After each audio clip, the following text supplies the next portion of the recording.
2 കോറിന്തോസ് 9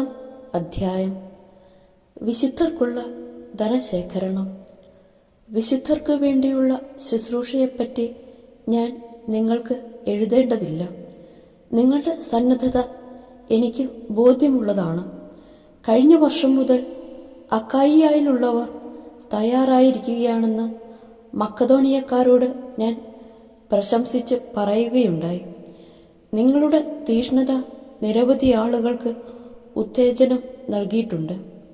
ഇക്കാര്യത്തിൽ നിങ്ങളെക്കുറിച്ചുള്ള ഞങ്ങളുടെ പ്രശംസ നിരർത്ഥകമാകാതിരിക്കാനാണ് സഹോദരന്മാരെ ഞാൻ അയച്ചിരിക്കുന്നത്. ഞാൻ പറഞ്ഞിരുന്നതുപോലെ നിങ്ങൾ തയ്യാറായിരിക്കണം. അല്ലെങ്കിൽ മക്കതോനിയക്കാർ ആരെങ്കിലും എൻ്റെ കൂടെ വരികയും നിങ്ങളെ ഒരുക്കമില്ലാത്തവരായി കാണുകയും ചെയ്താൽ നിങ്ങളുടെ കാര്യം പോകട്ടെ. ഇത്രമാത്രം വിശ്വാസം നിങ്ങളിൽ അർപ്പിച്ചതിന് ഞങ്ങൾ അപമാനിതരാകും. അതിനാൽ എനിക്ക് മുമ്പേ നിങ്ങളുടെ അടുത്തു വന്ന് നിങ്ങൾ വാഗ്ദാനം ചെയ്ത ഉദാരമായ സംഭാവന മുൻകൂട്ടി സജ്ജമാക്കാൻ സഹോദരന്മാരെ പ്രേരിപ്പിക്കുക ആവശ്യമാണെന്ന് ഞാൻ കരുതി. അങ്ങനെ ആ സംഭാവന ഞങ്ങളുടെ നിർബന്ധം മൂലമല്ല, നിങ്ങളുടെ സന്മനസ്സുകൊണ്ടാണ് ശേഖരിച്ചതെന്ന് വ്യക്തമാകട്ടെ. സത്യമിതാണ്, അല്പം വിതയ്ക്കുന്നവൻ അല്പം മാത്രം കൊയ്യും, ധാരാളം വിതയ്ക്കുന്നവൻ ധാരാളം കൊയ്യും. ഓരോരുത്തരും സ്വന്തം തീരുമാനമനുസരിച്ച് വേണം പ്രവർത്തിക്കാൻ.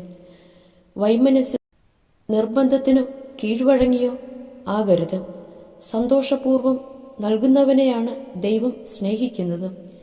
നിങ്ങൾക്ക് ആവശ്യമുള്ളതെല്ലാം സദാ സമൃദ്ധമായി ഉണ്ടാകാനും സൽകൃത്യങ്ങൾ ധാരാളമായി ചെയ്യാനും വേണ്ട എല്ലാ അനുഗ്രഹങ്ങളും സമൃദ്ധമായി നൽകാൻ കഴിവുറ്റവനാണ് ദൈവം. എഴുതപ്പെട്ടിരിക്കുന്നതുപോലെ അവൻ വാരി വിതറി, അവൻ ദരിദ്രർക്ക് ദാനം ചെയ്തു. അവന്റെ നീതി എന്നേക്കും നിലനിൽക്കുന്നു.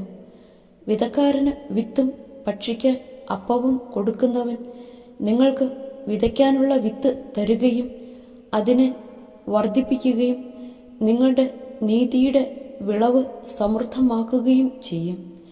നിങ്ങൾ ഉദാരശീലരാകേണ്ടതിന് ദൈവം നിങ്ങളെ എല്ലാവിധത്തിലും സമ്പന്നരാക്കുകയും അത് ഞങ്ങളിലൂടെ ദൈവത്തിന് കൃതജ്ഞതാസ്തോത്രമായി പരിണമിക്കുകയും ചെയ്യും.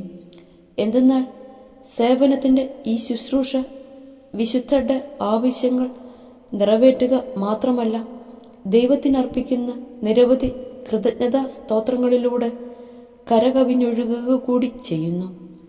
ക്രിസ്തുവിൻ്റെ സുവിശേഷം ശിരസ വഹിക്കുന്നതിനുള്ള നിങ്ങളുടെ വിധേയത്വം വഴിയും അവരോടും മറ്റെല്ലാവരോടും നിങ്ങൾക്കുള്ള കൂട്ടായ്മയുടെ ഔദാര്യം വഴിയും നിങ്ങളുടെ ശുശ്രൂഷയെപ്പറ്റി ബോധ്യപ്പെട്ട് അവർ ദൈവത്തെ സ്തുതിക്കും. മാത്രമല്ല, നിങ്ങളിൽ മികച്ചു നിൽക്കുന്ന ദൈവകൃപ നിമിത്തം അവർ നിങ്ങളെ കാണാൻ ആഗ്രഹിക്കുകയും നിങ്ങൾക്ക് വേണ്ടി പ്രാർത്ഥിക്കുകയും ചെയ്യും. അവർണ്ണനീയമായ ധ്യാനത്തിന് ദൈവത്തിന് സ്തുതി.